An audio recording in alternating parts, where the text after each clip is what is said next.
Psoriasis एक auto immune disease है।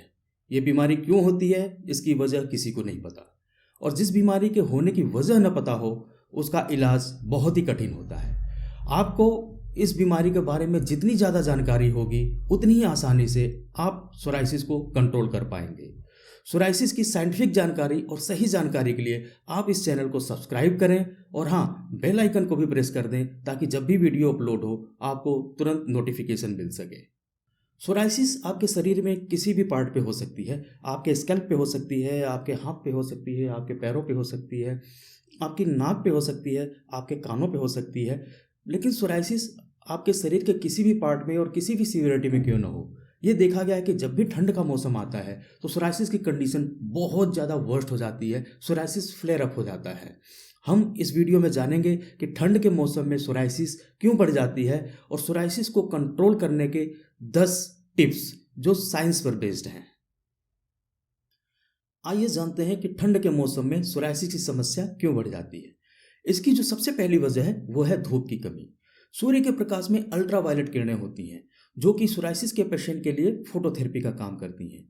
ये किरणें सोराइसिस के कंट्रोल में मदद करती हैं, लेकिन ठंड के मौसम में दिन बहुत छोटा होता है और सूर्य की रोशनी बहुत ही कम समय की उपलब्ध होती है। और दूसरी जो वजह है कि बहुत से लोग ठंड के मौसम में ठंड की वजह से घर से बाहर बहुत कम निकलते हैं और ये डिप्रेशन और सोराइसिस दोनों को बढ़ा लेते हैं। और दूसरी जो वजह है वो है कम तापमान और शुष्क मौसम। सर्दियों के दौरान हवा आमतौर पर ठंडी और शुष्क होती है, जिसकी वजह से त्वचा की ऊपरी परत की नमी खोने के कारण स्किन पर पपड़ी या स्केलिंग होने लगती है।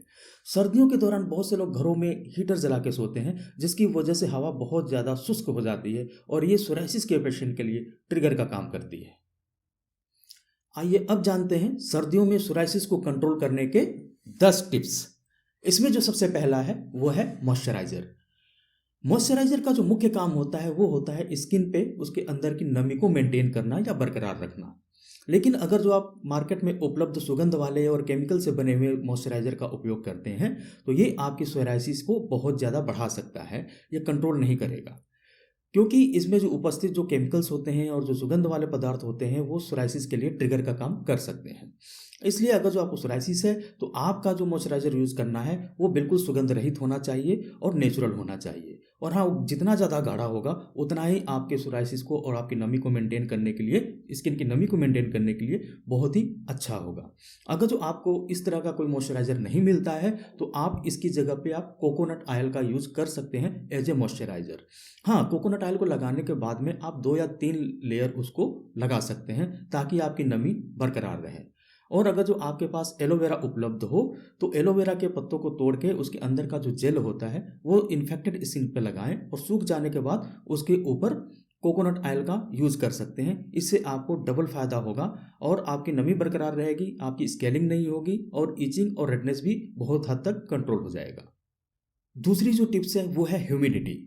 सर्दियों के मौसम में हवा बहुत ज़्यादा शुष्क होती है, इस वजह से ह्यूमिडिटी को मेंटेन करना सोराइसिस के पेशेंट के लिए बहुत ज़्यादा ज़रूरी हो जाता है। बेडरूम में पर्याप्त नमी बनाए रखें जिससे आपकी त्वचा नम और चिकनी बनी रहे। इसके लिए आप घर में ह्यूमिडिफायर का उपयोग कर सकते हैं। वस्त्र या कपड़ों का सिलेक्शन। ठंड के मौसम में हमें हेवी कपड़ों की ज़रूरत पड़ती है, लेकिन अगर जो आपकी स्किन इन्फेक्टेड है तो ऊन, डेनिम और अन्य सिंथेटिक गर्म कपड़े आपकी त्वचा को खराब करने की अधिक संभावना रखते हैं। बहुत गर्म कपड़े से आपको पसीना हो सकता है और ये पसीना जो है आपके सोराइसिस या इन्फेक्टेड स्किन को बहुत ज़्यादा प्रभावित कर सकता है। आपकी स्किन छिल सकती है, उसमें एलर्जी भी हो सकती है। इसलिए आप कॉटन या सूती कपड़े से बने हुए जो भी आपके पास उपलब्ध हो उसकी मल्टीपल लेयर का यूज़ करें और उसके ऊपर आप जैकेट या कोई भी चीज़ पहन सकते हैं। लेकिन जो आपके डायरेक्ट स्किन के टच में हो वो कपड़ा सूती या कॉटन का ही होना चाहिए। हाइड्रेशन।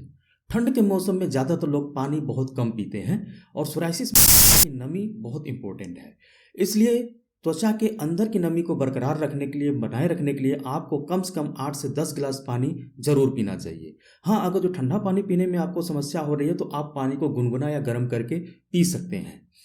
अब आप कैसे जानेंगे कि आपने पर्याप्त पानी पिया है या नहीं पिया है? उसके लिए आप जब भी पेशाब करते हैं तो उसको ऑब्जर्व करें। आपका अगर जो पेशाब क्लियर आ रहा है या बहुत हल्का पीला आ रहा है तो इसका मतलब आपने पानी सही पिया है। लेकिन वहीं अगर जो आपका पेशाब बहुत गाढ़ा है और ज़्यादा पीले रंग का है तो इसका मतलब आप ज़रूरत से कम पानी को पी रहे हैं।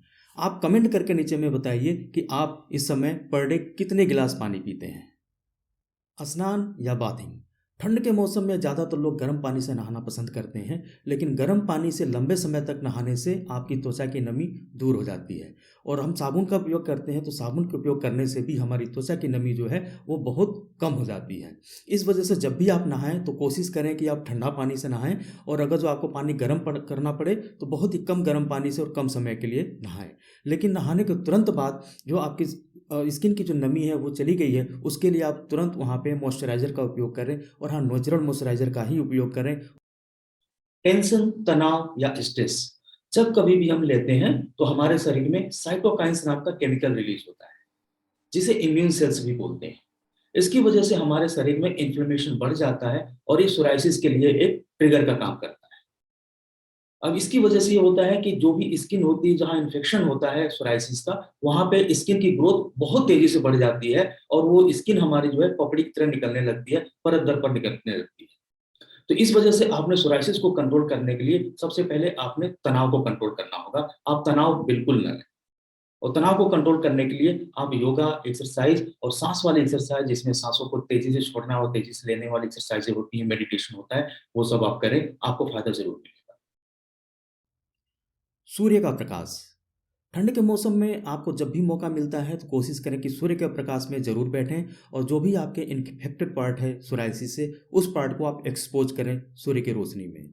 सूर्य की रोशनी में उपलब्ध अल्ट्रावायलेट किरणें फोटोथेरेपी का काम करती हैं, और ये क्या करता है कि जो आपकी स्किन की ग्रोथ बहुत तेज़ी से हो रही होती है, जो स्केलिंग हो रही होती है, उसकी ग्रोथ को अल्ट्रावायलेट किरणें जो होती हैं वो बहुत धीमा कर देती हैं, जिससे सोराइसिस में फ्लेयर अप नहीं होता है और इसे कंट्रोल करने में बहुत ज़्यादा मदद मिलती है। तो आप कोशिश करें कि जितना ज़्यादा एक्सरसाइज या वॉकिंग या कुछ भी हो आप धूप में करें तो आपको डबल फायदा होगा।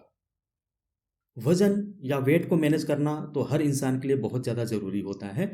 मोटापे से पेट पे चर्बी बढ़ जाती है, जिससे सोराइसिस का रिस्क डबल हो जाता है और इसके ट्रीटमेंट में भी प्रॉब्लम होती है।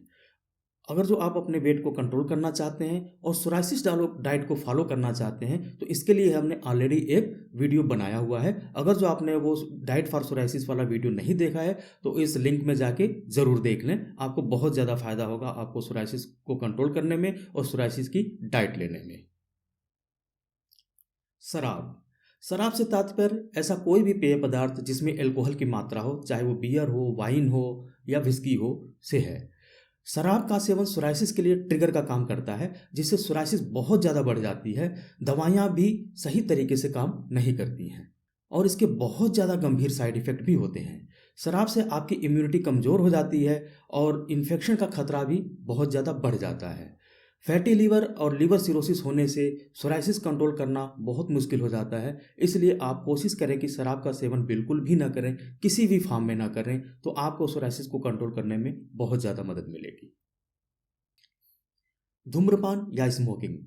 ठंड के मौसम में ठंड की वजह से लोग स्मोकिंग बहुत ज़्यादा बढ़ा देते हैं और बहुत ज़्यादा स्मोकिंग करने लगते हैं। धूम्रपान करना सोराइसिस के इलाज को प्रभावित करता है और दवाइयाँ भी कम असर करती हैं। धूम्रपान से सोराइसिस और बढ़ जाता है और डॉक्टर के लिए सोराइसिस का इलाज करना बहुत ही मुश्किल हो जाता है। तो धूम्रपान छोड़ दें और सोराइसिस को कंट्रोल करें। हमने इस वीडियो में आपको जो 10 साइंटिफिक टिप्स बताए हैं, अगर जो आप उसको स्ट्रिक्टली फॉलो करते हैं तो आपको सोराइसिस को कंट्रोल करने में बहुत ज़्यादा फ़ायदा मिलेगा। लेकिन हाँ, अगर जो इन सब के बावजूद आपका सोराइसिस कंट्रोल नहीं हो रहा है, फ्लेयर अप हो रहा है, स्केलिंग बहुत ज़्यादा बढ़ रही है और अगर जो उसमें पेन भी बहुत ज़्यादा हो रहा है, तो आप डॉक्टर से संपर्क ज़रूर करें। और हाँ, और भी वीडियो देखने के लिए चैनल को सब्सक्राइब करना ना भूलें और बेल आइकन भी प्रेस कर दें। And thanks for watching.